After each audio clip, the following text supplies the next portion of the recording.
I stood in my father's driveway, watching the black SUV pull away with my entire family inside. My stepsister Lila waved from the passenger seat, her smile wide and deliberate. Through the back window, I could see my cousins laughing, completely unaware that I was standing there like an idiot with my duffel bag. My father sat in the driver's seat, his eyes fixed straight ahead. He didn't look back. My phone buzzed. A text from my Aunt Brenda. "Sorry you couldn't make it to the lake this year. Hope work isn't too stressful." Couldn't make it? I stared at the message, confusion turning to cold realization. Nobody had told me about this trip. My entire extended family was heading to Pine Ridge Lake Resort for a week-long vacation, planned for months, according to Brenda's follow-up text. Everyone received invitations. Everyone except me. The humiliation burned through my chest. This wasn't an oversight. This was deliberate. Lila had orchestrated this perfectly, and my father had let it happen. But as I stood there watching the taillights disappear down the street, something shifted inside me. I wasn't going to yell or call them out. Instead, I quietly loaded my bag back into my car and started the engine. I knew something they didn't. Something that was about to change everything. My name is Kyle Harris. I'm 34 years old, originally from Portland, Oregon. Before I tell you how this story ends, make sure you subscribe to this channel for more fascinating stories like this one. Trust me, you won't want to miss what happens next. As I drove toward Pine Ridge Lake, my mind raced through the past 5 years. After my divorce, I'd rebuilt my life from nothing. I started working in property acquisition and investment, slowly building a small portfolio. Nobody in my family really understood what I did. They thought I managed buildings or something vague like that. What they didn't know was that 2 years ago, my firm had expanded significantly. We'd acquired several resort properties throughout the Pacific Northwest as part of a regional development strategy. One of those properties was Pine Ridge Lake Resort. I pulled over at a rest stop and called my operations manager, Trevor. "Kyle, everything okay?" he answered. "I need you to pull up the booking for Pine Ridge under the name Thomas Harris," I said, keeping my voice steady. I heard keyboard clicks. "Got it. Party of 12, booked under a corporate partner rate through Westfield Properties. That's one of our affiliate companies." My jaw tightened. Corporate partner rate? Yeah. Looks like someone with connections got them a family discount. 30% off the standard rate. Lila, she bragged about securing this place through some business contact. She had no idea that the property was now owned by my company and that her special connection was using our corporate allocation system. "Trevor, that booking, it's my family." There was a pause. "Your family? The ones who didn't invite me." "Yeah. What do you want me to do?" I thought for a moment. "Nothing. Just make sure the master suite in the North Wing is available. I'm going to need it." I arrived at Pine Ridge Lake Resort just as my family was unloading their luggage from the SUV. The property was beautiful. Thick pine trees surrounding a sprawling lakefront mansion with private docks and a boathouse. I reviewed this acquisition personally 8 months ago, but had never visited in person. I parked near the entrance and stepped out. Conversation stopped mid-sentence. My cousin Dylan dropped his backpack. Lila's smile vanished completely, replaced by something between shock and anger. "What are you doing here?" she demanded, striding toward me. I thought I'd join my family. I replied calmly, pulling my bag from the trunk. My father finally looked at me, his expression uncomfortable but not quite guilty. "Kyle, we didn't think you'd be interested. You're always so busy with work. Too busy for a family vacation nobody told me about?" I kept my voice level, not accusatory, just factual. Lila stepped forward, her territorial instinct kicking in. "There's no extra room, Kyle. We've already assigned all the bedrooms." "That's okay," I said, walking toward the entrance. I reserved the master suite under the corporate allocation. The property manager, a woman named Patricia, emerged from the main entrance at that exact moment. She looked at me and smiled warmly. "Mr. Harris, we've been expecting you. Welcome to Pine Ridge. Your suite is ready." The silence that followed was deafening. My cousins exchanged confused glances. Aunt Brenda's mouth fell open slightly. Lila's face drained of color. Inside the resort, Patricia thanked me quietly for my role in the recent acquisition. "The renovations you approved really transformed this place," she said, handing me a key card. "We're already seeing increased bookings." I could feel my family's eyes boring into my back. Lila recovered first, letting out a forced laugh. "Oh, Kyle works in property management. I guess I forgot to mention that connection." But I saw the panic flash in her eyes. She was already calculating, trying to figure out how this would affect her carefully planned week. My father approached me cautiously. "You own this place?" "My company acquired it last year." I explained simply, "It's part of our resort portfolio." Dylan whistled low. "Dude, that's actually really cool." I caught Lila shooting him a warning glare. She pulled my father aside, and I pretended not to notice as they had a hushed conversation near the stone fireplace. But I heard her say clearly, "He's trying to embarrass me in front of everyone." My father's response was quieter, but I caught it. "Maybe you embarrass him first, Lila." That night, I unpacked in the master suite. The room overlooked the lake, with floor-to-ceiling windows and a private balcony. I'd approved every detail of this renovation, from the custom furniture to the upgraded bathroom fixtures. Standing here now felt surreal, like all those business decisions had somehow led to this moment. Dinner that first night was tense. We gathered in the resort's private dining room, a long table set with candles and wine. Lila sat ahead of the table, playing hostess as if she owned the place. Halfway through the meal, she stood up with her wine glass. "I want to make a toast," she announced, her voice carrying that practiced charm she used at her events. "To family and to successful people who don't waste time dwelling on the past." Several people raised their glasses uncertainly. I knew exactly what she was doing, taking a jab at my divorce, which had happened 3 years ago. The table laughed awkwardly, not sure whether to join in. Instead of reacting emotionally, I simply set down my fork and looked at her calmly. "Speaking of success, I forgot to mention, my company just finalized a 7-figure regional expansion. We closed the deal last week." Forks paused midair. Uncle Frank looked up with genuine interest. 7 figures? That's incredible, Kyle." Lila's smile froze on her face. She hadn't known. Nobody had known, because I kept my professional life private. But watching her realize that I wasn't just managing buildings, that I was actually building something substantial, was deeply satisfying. "What kind of expansion?" Dylan asked. "We're acquiring 3 more properties in Washington and developing 2 from the ground up. It's been in the works for months." My father stared at me like he was seeing me for the first time. "Why didn't you tell us?" "I guess nobody asked," I replied quietly. The next morning, I went for a run along the lake trail. When I returned, I found Aunt Brenda sitting alone on the porch with coffee. "Can I join you?" I asked. She nodded, gesturing to the empty chair. "Kyle, I need to tell you something. I didn't realize you weren't invited until after we'd already left. I thought you'd chosen not to come." "I figured," I said. "Lila's good at controlling information." Brenda hesitated, then lowered her voice. "There's something else you should know. Last year, Lila convinced your father to co-sign a business loan for her event planning company. A big one, 6 figures. My stomach dropped. "How big?" $200,000. I closed my eyes. My father was 3 years from retirement. He didn't have that kind of money to risk. "Is her company doing well?"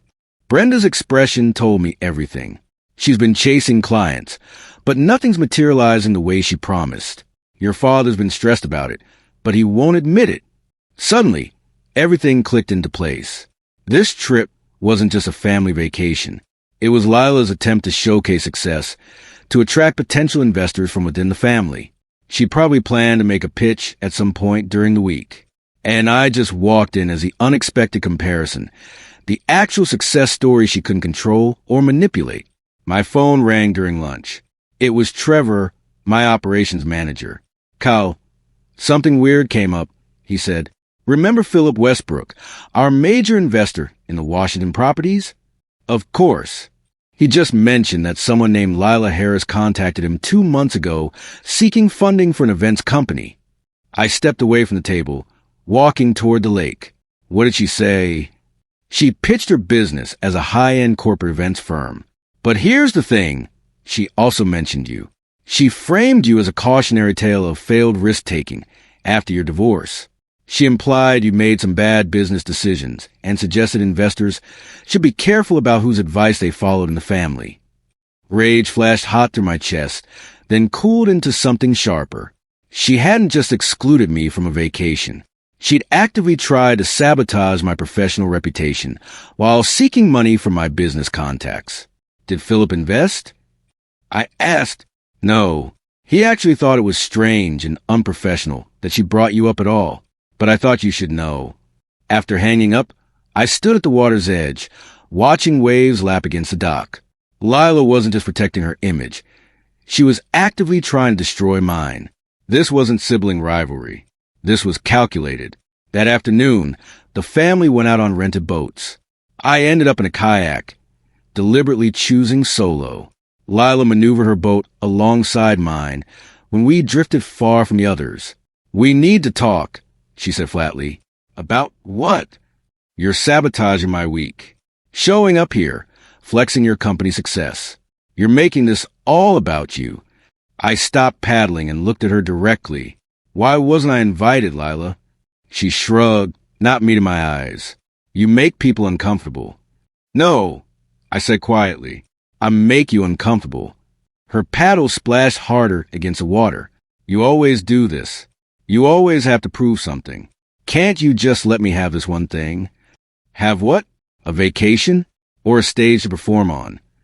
Her smile dropped completely. For a moment, I saw something raw beneath her polished exterior. Genuine fear. "You don't understand what it's like," she said.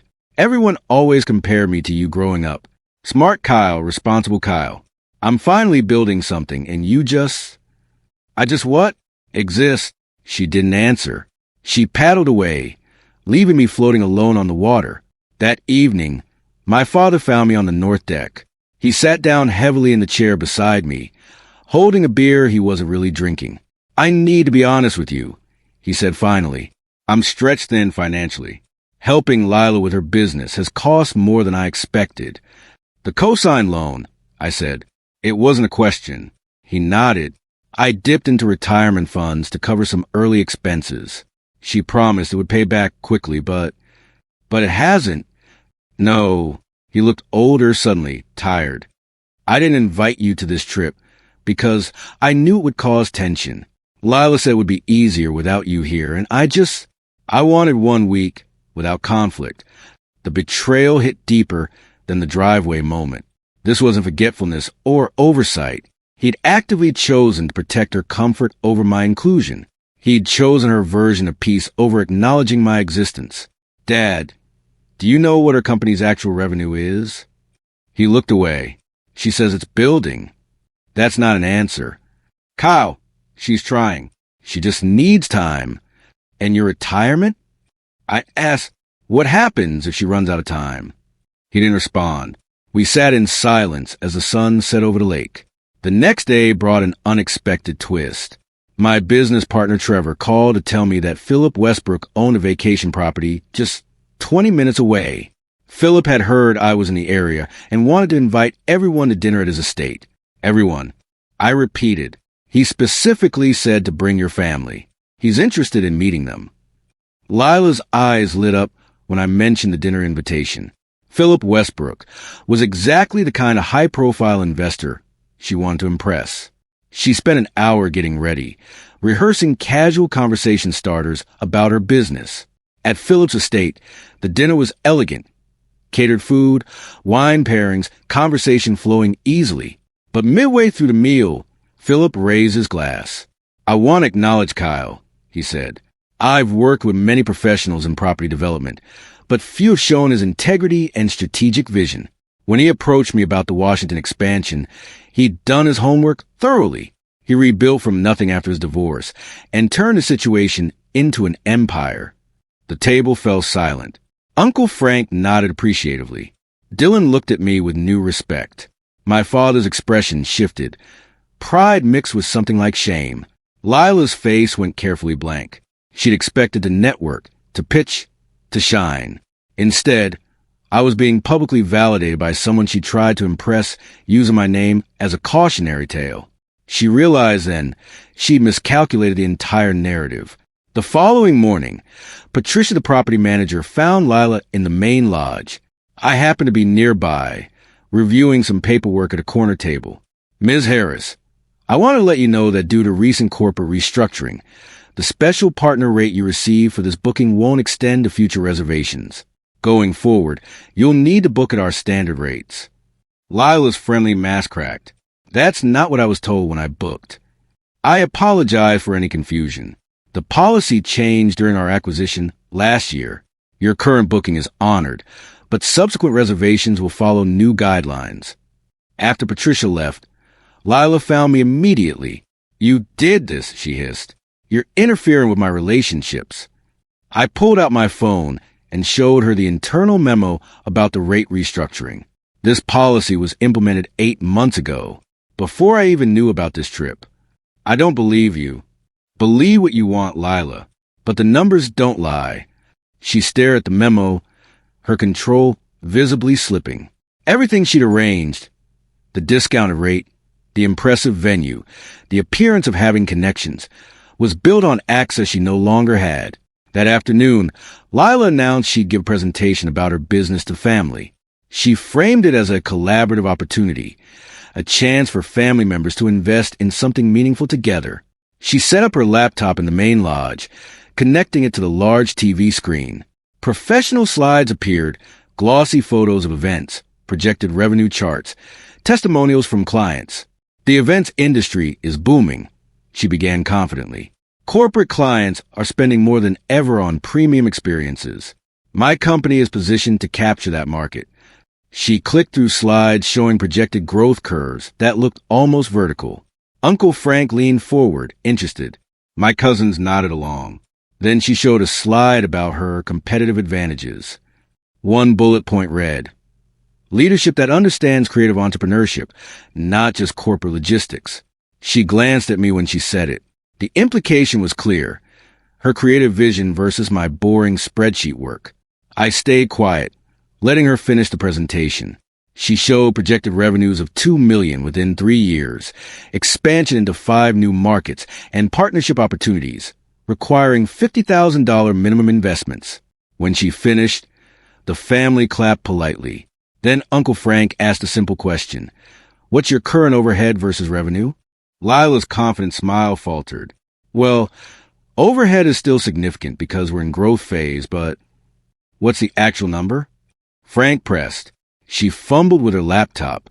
I'd need to pull up specific spreadsheets. Frank turned to me. Kyle, you work in business operations.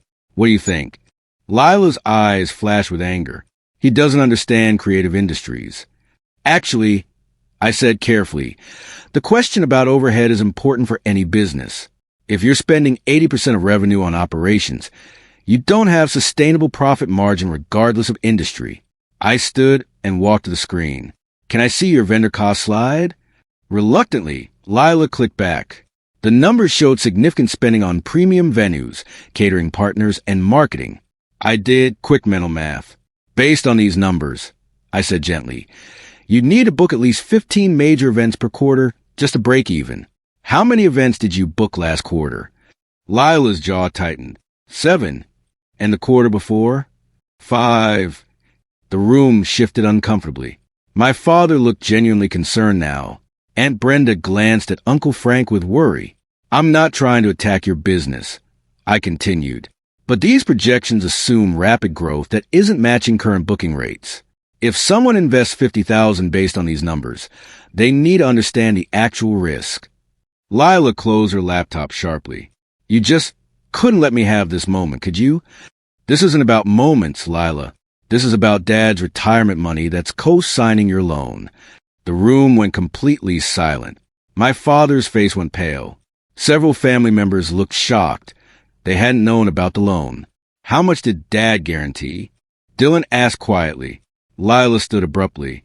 This conversation is over. Later, Lila cornered me outside the boathouse. You humiliated me in front of everyone. I answered Uncle Frank's question with facts. You were asking people to invest money into a business that's not profitable. I'm building something, she shouted.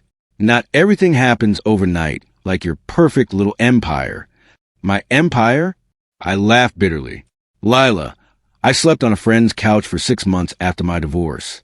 I worked 18-hour days. I took risks that terrified me.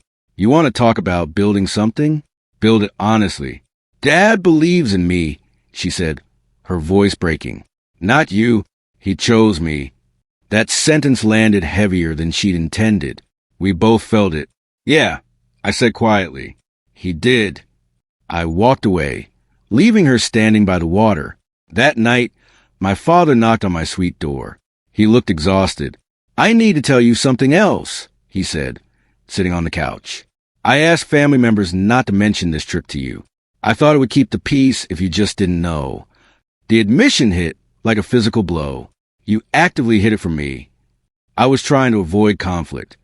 By erasing me, he closed his eyes. When I married Lila's mother, I wanted to blend our families. But you two never got along, and after your divorce, you seemed so distant. Lila was there, asking for help, being present. It felt easier to support her. Easier to support the person who's actively failing while ignoring the one who rebuilt successfully. I didn't know how successful you become, he admitted. You never talk about work. I thought you were just managing properties, not owning companies. You never asked, Dad. In 5 years, you never once asked how I was really doing. We sat in painful silence. Finally, he said, What do I do about the loan? Let me see the paperwork tomorrow. All of it. The next morning, my father brought me a folder full of financial documents. As I reviewed them, the situation became clear. Lila had used optimistic projections to secure a $200,000 business loan, with my father's retirement account as collateral. If her company failed, and it was currently failing, he'd lose everything. Dad, if she doesn't make quarterly payments, the bank can seize her retirement funds within 90 days. His face went gray. She told me it was low risk. She told you what she wanted to believe. I spread out the documents, showing him the actual cash flow statements versus her projections. Her company is 6 months behind on vendor payments. She's been using new client deposits to pay old debts. That's not sustainable. What do I do? You need legal separation from her business immediately. If you don't protect yourself now, you'll lose your house. My father put his head in his hands. She'll never forgive me. And if you lose everything, will she take care of you? He didn't answer because we both knew the truth. This stopped being about revenge. This became about intervention. Protecting my father from a sinking ship he'd tied himself to because he wanted to believe in someone. Over the next 2 days, I quietly reviewed more of Lila's business documents that my father had copies of. What I discovered was worse than I'd expected. She hadn't just used optimistic projections. She significantly inflated her existing client base and revenue. On paper, she claimed 12 corporate contracts. In reality, she had 5, and 3 were one-time events that wouldn't renew. She'd told my father she was expanding into 3 new markets. In truth, she'd only registered business licenses that she'd never activated. Nothing was technically illegal, just recklessly misleading. But my father had signed documents based on information that wasn't accurate. I called Trevor. I need recommendations for business restructuring consultants, someone who specializes in saving struggling companies. Is this for your stepsister? It's for my father. He's in too deep. That evening, I found Uncle Frank and Aunt Brenda together. I need your help, I said. Dad needs to understand he's in financial danger. But if I'm the only one telling him, Lila will convince him I'm just trying to sabotage her. Frank nodded slowly. What do you need us to do? Ask questions. Look at the numbers. Be the voices that aren't me. Word spread quietly through the family. Dylan and my cousin Natalie started asking their own questions about investing in Lila's company. Uncle Frank requested to see the full business plan. Lila sensed a shift in support immediately. At dinner that night, she stood up abruptly. I want everyone to know that Kyle has been poisoning this family against me. He's jealous that Dad and I are close. He's trying to turn you all against my business because he can't stand that I'm succeeding without his help. Lila, we're just asking reasonable questions. Uncle Frank said calmly. No, you're listening to him. She pointed at me. He shows up to a trip he wasn't invited to, and suddenly everyone treats me like I'm incompetent. My father finally spoke up. Lila, I co-sign a loan I don't fully understand. I'm entitled to ask questions about my financial risk. Her face went pale. You're taking his side? I'm protecting myself. You never protected yourself from him, she spat. He divorced his wife and fell apart, but somehow he's a success story. He got lucky with some property deals, and now he's an expert on my industry. Dylan cut in. Lila, luck doesn't build a $50 million portfolio. The number hung in the air. My father stared at me. 50 million? I hadn't mentioned the full scale. Our managed assets total around that, yes. Lila's face crumbled. She'd based her entire identity on being the successful one, the ambitious one. Learning the actual gap between us broke something in her carefully constructed image. That night, a literal storm hit Pine Ridge. Thunder rolled across the lake. Rain hammered the windows, and the power flickered repeatedly. The family gathered in the main lodge around the fireplace, tension crackling louder than the lightning. Lila sat apart from everyone, staring into the fire. Then, suddenly, she broke. I'm 6 months behind on vendor payments, she said to the room. 3 vendors threatened to sue me last month. I used my last 2 client deposits to settle those debts, which means I have nothing for operating costs next month. My father went rigid. What? I'm drowning, she whispered. This trip wasn't a celebration. It was desperation. I thought if I could get family investments, I could buy enough time to turn things around. But now, she looked at me. Now you've destroyed that too. I didn't destroy anything, Lila. Your business model did. She started crying. Real tears, not manipulative ones. I can't fail. If I fail, it proves everyone right. It proves you're the successful one, and I'm just a screw-up stepsister who couldn't make it. For the first time, I saw the real source of her behavior. Crushing insecurity hidden beneath arrogance. The next morning, I found Lila sitting on the dock alone. I sat beside her, and we watched the water in silence for several minutes. I want to offer you something, I said finally. Not money, not a bailout, but mentorship. She looked at me warily. What does that mean? It means professional guidance, financial oversight, accountability structures. I'll connect you with consultants who can help you restructure legitimately. You'll have to be completely transparent about your actual situation, and you'll have to follow their recommendations. But if you do, there's a chance you can save the company. Why would you help me? Because my father's retirement is tied to your success. Because despite everything, we're family. And because I actually believe your business could work, if it's built on reality instead of projections. She was quiet for a long time. It sounds condescending, like you're swooping in to save the incompetent stepsister. Or, I said carefully, it's acknowledging that you have skills I don't. You're creative. You understand client relationships and event design. Those are real strengths. But you need business infrastructure you don't have. That's not a character flaw, Lila. It's just a gap. I don't want your pity. Good. Because I'm not offering pity. I'm offering a professional arrangement with expectations and consequences. If you don't follow through, the support ends. She stared at the water. I'll think about it. You have until tomorrow morning. After that, the consultants I've contacted will work with Dad directly to separate him from your company. Your choice. That afternoon, my father called a family meeting. With Uncle Frank's support, he addressed Lila directly. I can't risk my retirement further, he said, his voice shaking but firm. I need complete transparency about your company's real financial status. Not projections. Not possibilities. Reality. Lila looked cornered. Are you asking me to prove myself? I'm asking you to be honest. If Kyle's offering help and it protects both of you, then that seems like the responsible choice. You're choosing him again.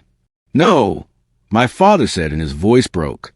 I'm finally being the father I should have been. I enabled the situation by not asking hard questions.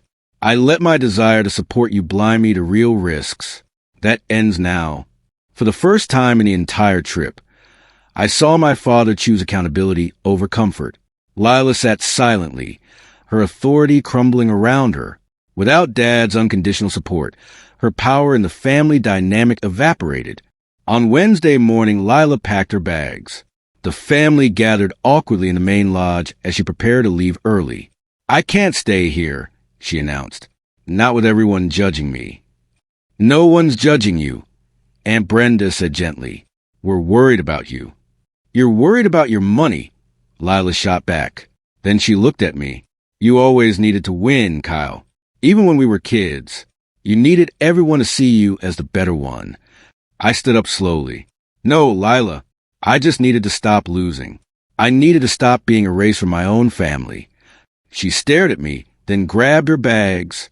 "I'll think about your offer, but I'm not promising anything." As she walked out, I realized something. I didn't need her acceptance or approval. I'd already won by refusing to disappear. On the final night of the trip, my father stood up during dinner. The family went quiet. "I owe Kyle an apology," he said, his voice thick with emotion. "I excluded him from this trip because I was avoiding conflict. I chose peace over doing what was right. I let Lila control family dynamics because it was easier than confronting the problem." He looked directly at me. "You deserve better. You deserved a father who celebrated your success instead of ignoring it." "I'm sorry." It was the first time in years he'd chosen me openly. Aunt Brenda wiped her eyes. Dylan nodded at me across the table. "I also need to acknowledge something else," Dad continued. "Kyle has offered to help protect my retirement and help Lila restructure her business professionally. That's more grace than I deserve from him." Uncle Frank raised his glass. "To Kyle, for showing up even when he wasn't invited." The family drank. It wasn't perfect reconciliation, but it was a start. 3 weeks later, Lila sent me an email. Subject line, "Accepting your offer." She'd hired the restructuring consultant I'd recommended. She'd provided complete financial disclosure to my father's lawyer. She'd begun implementing accountability systems for her business. The email ended. "This doesn't mean I like you, but it means I'm tired of failing out of pride. If this works, it's because I'm finally being honest. Thanks for forcing me to." My father began attending family therapy with Lila, another condition of the restructuring plan.